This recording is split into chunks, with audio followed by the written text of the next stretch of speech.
Hello there folks, my name is Spoonks and welcome back to another episode of Box Office Chat. This is the show where I break down the top 5 domestic box office results, see where each movie landed, and see how well each movie did. So let's get started. Number 5 was Madam Web, making $3.1 million this weekend, adding to a domestic total of $40 million and a worldwide total of $91 million. So the film is now $10 million away from surpassing $50 million domestically and $9 million away from surpassing $100 million worldwide, which is, again, something. It's better than nothing. I guess, it gained some sort of traction, but this film is still struggling at the box office. I just don't, there's no salvaging this. This movie's gonna be out of the top 5 by next week. I don't see this movie recovering anytime soon. Maybe in terms of its legacy afterwards, it'll become like one of those so bad it's good films, like The Room or even Morbius, have this ironic enjoyment about the film for sure. But as far as right now, as far as being a success theatrically at the box office, it's an utter disappointment. I don't know how they can turn this ship around. I think they've lost a lot of any sort of credit with these Marvel superhero Sony films, unfortunately. Unless if Kraven the Hunter is actually a lot better than expected and can really turn this ship around quickly, then I think this is definitely something that needs, this whole cinematic universe thing Sony's doing definitely needs to be dropped soon. Otherwise, they're just going to keep embarrassing themselves with these movies. As far as this movie goes, yeah, this is still a pretty big disappointment. Even though it's about to surpass a couple milestones, it's not going to help the movie. The movie costs around $80 to $100 million, and it's just barely going to surpass its initial budget. So yeah, still struggling at the box office. There's just not much more else to say. This is a big disappointment. Number 4 was The Chosen, Season 4, Episodes 7 and 8, making $3.2 million this weekend, adding to a domestic total of $4 million. There is no worldwide total as it hasn't been released in any international countries. I gotta hand it to The Chosen, man. This is the 3rd time they're doing this, releasing episodes of the new season exclusively in theaters, and people still show up, because you'd think after the 3rd time people would be like, all right, we've seen enough of these in theaters, I'm just gonna wait until they drop on TV. But no, they've been remaining consistently throughout their totals and performances every time they've done it, which goes to show how they've been maintaining their core audience and how their fan base will still keep showing up to see these movies in theaters. But once again, I think that there isn't much really else to say here. Again, this is only going to be in theaters for a limited amount of time, and they've all been seeming to follow the same format in terms of performance. They do pretty well on their opening weekends, and then they drop like a rock in their second, and by the 3rd, no one really cares. So I see the same thing happening with this film, especially since March is a much more competitive, bigger month. So definitely it's gonna hurt this movie. Well, not movie, but episodes for sure. But yeah, still another surprise performance for The Chosen. Honestly, I could see this happening again and again for their future seasons even. It does seem to be bringing in the big bucks for them. So yeah, not much more else to say except, once again, job well done, The Chosen. Number 3 was Ordinary Angels, making $3.8 million this weekend, adding to a domestic total of $12 million. There is still no worldwide total as it hasn't been released in any international countries. So the film did hold well. It only dropped 38% from last week, which goes to show how solid the word of mouth has been. It's been able to hold steadily since its opening weekend, and because of that, it has now officially surpassed its $12 million budget, which is good to see, and I'm sure it's going to be able to double that very soon if it's able to keep maintaining these strong holds and have some solid word of mouth in the coming weeks. The downside, though, is that I still think this is rather a bit of a disappointment, because if you look back last year with Jesus Revolution, another faith-based film, that movie pretty much surpassed where this movie did in just its first weekend and had a much bigger reception from audiences. It did a lot better and became this sleeper hit around a time where a lot of these other bigger movies were making big bucks, and that movie was also able to find an audience, where this one is performing to a lesser degree. Unfortunately, I just don't think the marketing was strong or solid enough to get people to come and check this out, unfortunately. And I'm not sure if the audience who did check it out is big enough to help give this movie the boost it needs to perform to that degree of other faith-based movies, like Jesus Revolution from last year. So yeah, even though things are looking better for the movie, again, it did surpass its initial budget. I just don't see this movie doing much better than getting over the doubling point for itself, as once again, March is looking pretty competitive, and I'm sure a lot more movies are going to steal away this movie's audience in the coming weeks, unfortunately. So yeah, again, things are looking better, but not great for this movie, sadly. Number 2 was Bob Marley One Love, making $7.4 million this weekend, adding to a domestic total of $82 million and a worldwide total of $146 million.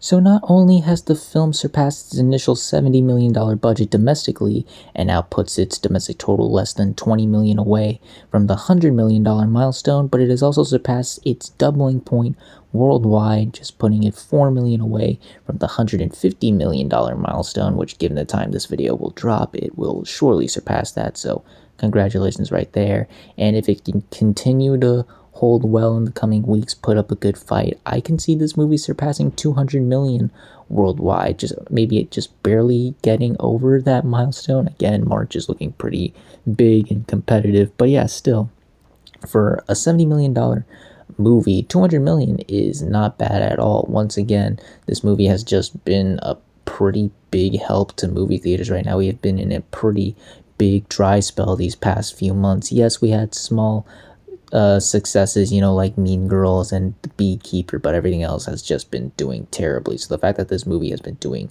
pretty solid thus far is definitely something to be proud of. Once again, the fact that Bob Marley is such a significant figure in the music industry, the fact that this movie has been resonating so well with audiences that even during its biggest competition this week, it still put up a good fight at the box office. This movie has done pretty well overall, and while it's looking unlikely that this will be the first film of the year to surpass 100 million, given where another movie that we'll talk about very soon is at right now, still being one of the first $100 million movies right now is definitely an accomplishment for sure, especially since, once again, we've been in such a big dry spell. Anything like what this movie has done would be more than enough, but yeah, still a very solid performance for Bob Marley One Love, one of the big surprises already of the year, and hopefully it can continue going further from here. And finally, let's end the video off with the number 1 movie of the weekend, which was Dune Part 2, opening with $82 million this weekend domestically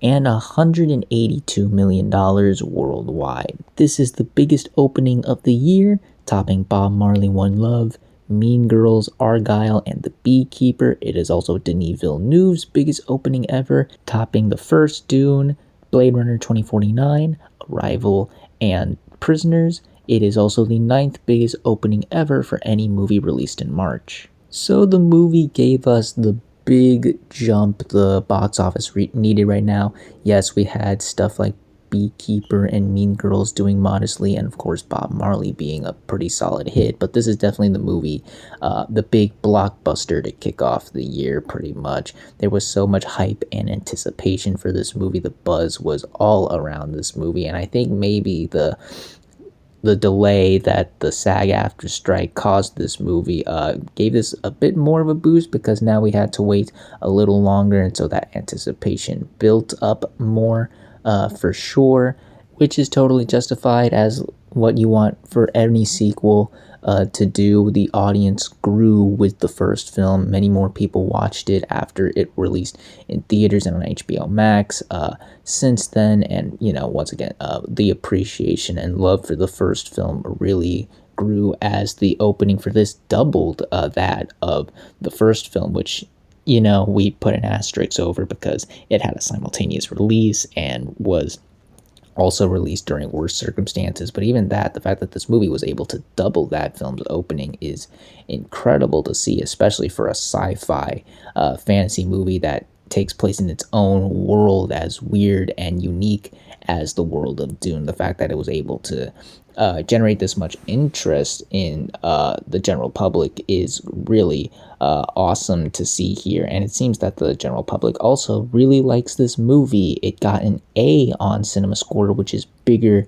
and better than the first film's A minus Cinema Score. So I think we're going to see definitely a bigger turnout for this movie than the first one, obviously. But definitely stronger holds, better word of mouth, and once again, probably going to be the biggest movie of the year right now, especially the biggest opening. I'm sure there's going to be something along the line in the future that surpasses this film and its opening, but it's not going to be for a while. In my opinion, we're not going to see anything surpass this film's opening until probably Inside Out 2, and that's probably me being generous. And but in terms of coming close to the film's opening, we're probably not going to see that until maybe Kingdom of the Planet of the Apes. I'm not sure if anything's going to really anything out right now is really gonna top the film's opening. Maybe something surpasses it in terms of legs and just better word of mouth. Again, March is pretty competitive, but even with the movies out in March, I'm not sure if anything really is going to reach the heights that this movie has already set. It set the bar pretty high, pretty much. So yeah, this is a fantastic start for Dune. We'll see where it goes from here, but it's looking pretty good. It's starting the year off strong for Warner Brothers, as they desperately needed a hit for themselves. They've been doing some very stupid decisions, like not releasing Coyote versus Acme, but that's a topic for another video. But yeah, as far as Dune Part 2 and how it's doing right now, this is a great start. Hopefully it continues to grow and have solid word of mouth. Once again, the competition is fierce this month, certainly much more fierce than February and January, so we'll see if this can put up a good fight, but things are looking pretty good for Dune right now. And those were your top 5 domestic box office results for this weekend, but we're not quite done yet, as we've got another week ahead of us and new movies hitting theaters. And this weekend we have 2 new major wide releases, the first being Imaginary. No, this is not the John Krasinski family film about imaginary friends. This is the horror movie about an imaginary friend who isn't happy that their former friend, quote unquote, abandoned them oh so long ago. Horror has been a pretty dominant force at the box office, but things have been starting rough for the genre. Night Swim opened strong, but didn't really do much, and I think this one's going to do a little bit better, but not really break new ground, unfortunately, for the genre. I do see some marketing, and there has been some pretty clever stuff they've done with it. They did a parody of If at the Super Bowl, which was admittedly pretty clever, I'll admit that, and they've done some publicity stunts involving the teddy bear in the public where it jump scares random people, and that's pretty funny. And once again, I think the concept is pretty intriguing for a horror film. Imaginary friends, we've all had those when we were younger, so taking that and turning that into a horror movie is pretty intriguing, and I can't imagine this costs that much, so I'm sure it's going to make its entire budget back this weekend. The problem though is the buzz. I'm not seeing a lot of people talking or getting excited about this movie the way I think the studio wants them to. I'm not sure if Chauncey is going to be the next big horror icon, if that makes any sense. So I think that's concerning. So we'll see if it can stand out amongst the crowd. We'll see if this can become a little sleeper hit in the horror genre, but I'm not expecting much. Not expecting, another Night Swim, but not expecting anything great either. And then there's Kung Fu Panda 4, the 4th installment of the beloved DreamWorks franchise involving everyone's favorite dragon warrior. I think this movie's going to do pretty well. It's not going to top Dune by any means. Let's not get ahead of ourselves. But I think this movie's going to do a bit better than I think a lot of people are expecting it to. First off, it's Kung Fu Panda. Once again, one of DreamWorks' most beloved franchise, and I think, like with what happened with Dune, ever since the last film, which came out 8 years ago, believe it or not, I think the audience and fandom for the franchise has grown, and because of that, I think the buzz is super strong with this one. I do see a lot of people talking about it, getting excited for this next installment. It's also the first family film in months, the last just in general family films to come out. Wonka and Migration came out during Christmas, so I'm sure many families are more than eager to go and check this film out. And the marketing has been pretty good. You know, they've done some creative stuff. They had a float at the Macy's Thanksgiving Day Parade. It actually got 2 commercials during the Super Bowl, which is pretty ballsy if you ask me. And they even did a parody of Dune recently, which was pretty funny. But that's where the fallback for this movie is, though.